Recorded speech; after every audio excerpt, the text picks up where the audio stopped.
Bapak Ibu saudara-saudari yang dikasihi oleh Tuhan, selamat pagi. Pagi. Harus begitu. Nampak betul ini udah ngantuk nih dari tadi nih. Selamat pagi. Renungan pastor ini judulnya seperti tadi kata pengantar, jangan menunda-nunda. Bertobatlah sebab kerajaan Allah sudah dekat. Saudara-saudari, saya kira kebanyakan di antara kita lebih banyak suka menunda-nunda suatu pekerjaan.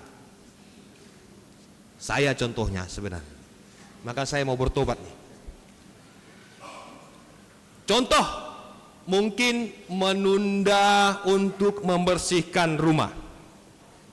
Pikirnya gini, nanti dulu bersihkan rumah, masih ada waktu santai dan bermalas-malasan dengan baring-baring, jadi dibiarkan dulu.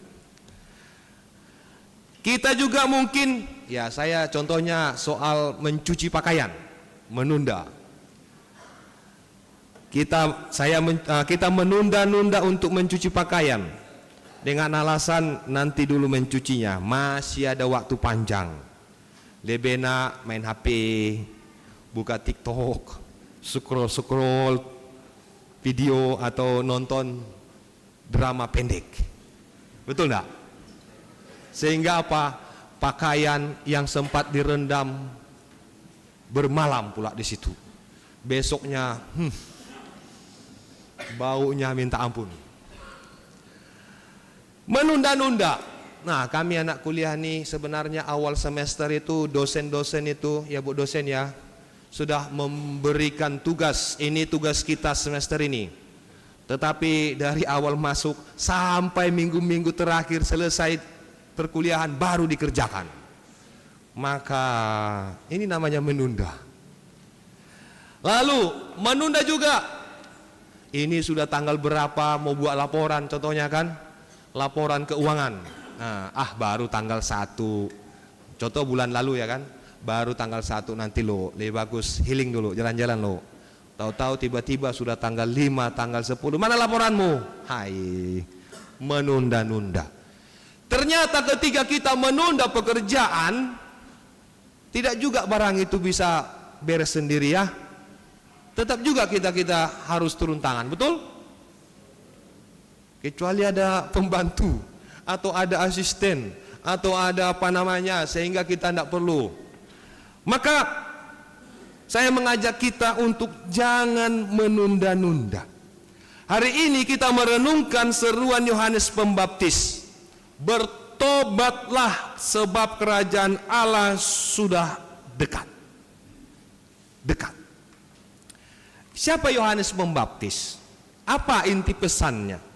Yohanes Pembaptis bukanlah seorang pengkhotbah yang ulung, yang berasal dari suatu istana kerajaan yang begitu hebat, tidak. Melainkan Yohanes Pembaptis adalah seorang yang keras dalam hidup.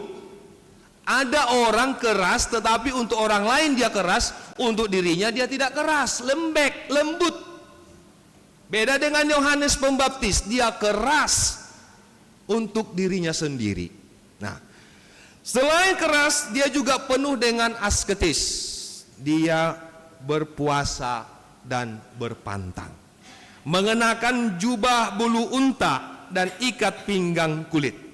Maka boleh saya bayangkan bahwa Yohanes ini orang yang begitu keras, ingin mengisi hidupnya dengan kedekatan pada Allah, berpuasa dan berpantang, tidak makan yang aneh-aneh ya. Nah, ada dua inti dari pewartaan Yohanes Pembaptis kepada kita. Pertama itu kerajaan surga, kerajaan Allah sudah dekat. Dan yang kedua, bertobatlah kawan. Kerajaan Allah sudah dekat. Di sini maksudnya bukan berbicara tentang wilayah geografis. Kalau dari Pontianak ke Singkawang jaraknya itu 150 sekian kilometer. Bukan itu maksudnya kawan. Kerajaan Allah di sini maksudnya adalah kekuasaan dan kehadiran Allah yang sudah nyata di antara manusia, sudah hadir bersama dengan kita. Jadi jangan sudah dekat maksudnya itu jarak tadi, bukan. Tetapi sekarang sudah ada hadir bersama dengan kita. Itu yang dimaksudkan oleh Yohanes Pembaptis. Ketika kerajaan Allah itu sudah ada, maka yang muncul adalah ada keadilan, ada cinta kasih, ada kebenaran, dan Allah akan meraja. Jadi kalau sudah mulai ada keadilan, di situ mulai muncul kerajaan Allah. Kalau sudah ada cinta kasih, sudah mulai muncul. Tapi kalau ada hanya iri hati, kecemburuan, kecekcokan, menunda-nunda, tidak ada kerajaan Allah. Itu yang pertama. Yang kemudian adalah pertobatan, bertobat, metanoia. Bertobat adalah seruan untuk perubahan yang radikal. Bertobat berarti jauh lebih dalam daripada sekedar menyesal. Saya nyesal sudah menyakiti hatinya, tapi besok-besok dia masih nyakiti hati orang. Bukan itu maksudnya, hanya omong kosong menyesal, tetapi perbuatan tidak diubah. Maka pertobatan ini ada tiga. Ada tiga hal, ada tiga dimensi yang mau kita pahami. Disingkat itu PPA, putra putri altar, bukan. P yang pertama, pengakuan. Kita mengakui diri bahwa kita adalah berdosa. Dengan mengakui diri berdosa artinya kita mau merendahkan diri. Siapalah aku nih, ya. Itu merendahkan diri dan mengenal siapa diri kita, apa cacat celah kita. Itu yang pertama, P yang pertama. P yang kedua adalah perubahan. Berubah, membalikkan dari arah yang sekarang kita mungkin lebih mengarah kepada hal duniawi, lebih mengarah kepada hal yang bergelimangan, kenikmatan, bergelimangan dosa, menuju kepada hidup yang suci dan kudus. Dan yang ketiga adalah aksi, berbuat, bertobat, menghasilkan tindakan nyata, bukan hanya perasaan atau ucapan syukur. Nah, saudara-saudari yang terkasih, jangan menunda-nunda. Menunda-nunda merupakan sebuah ilusi, khayalan, bahwa masih ada waktu di sana yang masih panjang, yang tidak terbatas untuk kita berubah. Ternyata dalam kenyataannya tidak. Maka menunda juga adalah sikap angkuh, seolah-olah kita dapat mengatur dan mengontrol Allah. Ternyata tidak. Kita kira kita masih punya waktu. Saya kan masih muda, baru kepala 4, masih ada waktu 40 tahun lagi. Tapi kan 80. Jadi nantilah. Ternyata bulan depan, ku panggil kau. Kita pikir usia kita sampai 80 tahun, ternyata bulan depan sudah dipanggil. Maka kita jangan menunda-nunda. Selagi sekarang masih ada waktu, gunakan.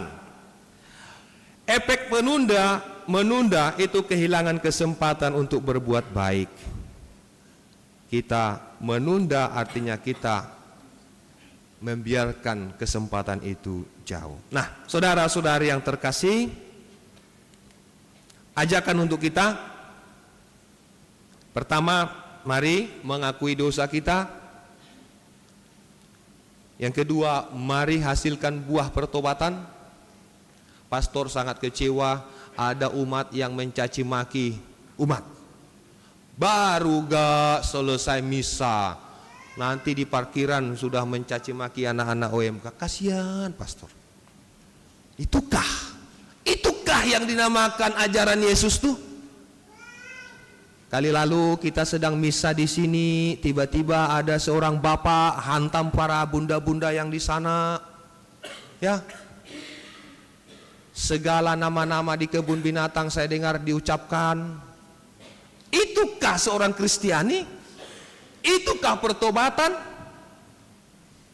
Maka saya mengajak kita ini semua, saya jujurlah ya, semakin tinggi pendidikan orang semakin susah diatur. Itulah kesombongan. Semakin orang tak berpendidikan, semakin gampang diatur. Itulah mau membuka diri. Kalau saya memilih, saya berpendidikan, tetapi saya tidak sombong. Maka mari kita bertobat, kita mengubah diri, kita bermetanoia, mengubah dari sikap kita yang angkuh sombong dengan terbuka. Amin.